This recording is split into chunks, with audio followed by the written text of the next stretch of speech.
Do you know how it feels to be called home? To cease from wandering or from running and to go back to the place where your story began, the place where you fit, the place where you belong, with the people you belong with, to come home. And I think the message that Aidan sends to Hild is as simple as that. A 12-page letter would not have persuaded her. The effectiveness of the message was in the power of the one who sent it. Hild was 21 when she met Aidan. She had lived through more than a year of the violence and the devastation before Oswald restores the kingdom. And for many years after that, there's still raiding and attacks coming from the Mercians. You know, it wouldn't surprise me if Hild knew how to use a sword, even if she'd had to use one in defending herself or her family.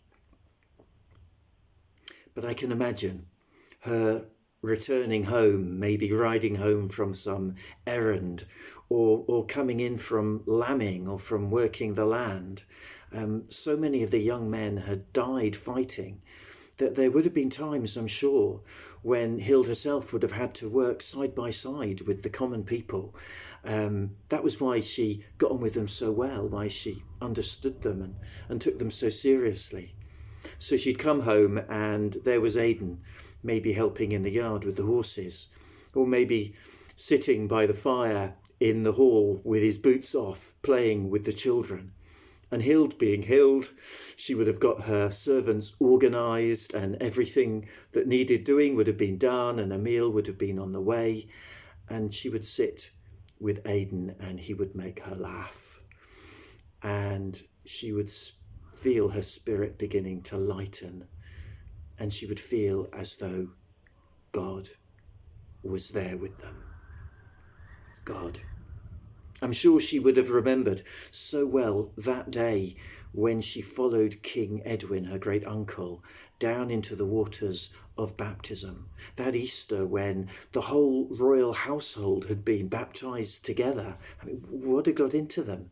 I mean, the Holy Spirit, of course. It had felt amazing. She was just 13 then. A young woman, maybe already betrothed. Certainly with her heart full of hopes and dreams. And for 6 years they'd had peace and prosperity. Perhaps Hild had had a joyful wedding day. Maybe they'd been over the moon about newborn children. But Cadwallon and Penda had come and brought grief and an end to joy. So Hild was 21 when she met Aidan, and for 12 years they had an extraordinary friendship. When Hild returns from East Anglia, Aidan comes to see her and listens. And he says, your instinct is right, that you should give the rest of your life to God as a nun, but not in France. Your future is here. I didn't think I had a future, says Hild, and I certainly never saw myself as a nun. Oh, says Aidan, you will be one of the best. And that made Hild laugh. But first, says Aidan, I'm going to send you into the wild with a few good companions who will look after you and who will teach you about a life spent in prayer. You will give your tears to God and you will find peace in your soul again. And then?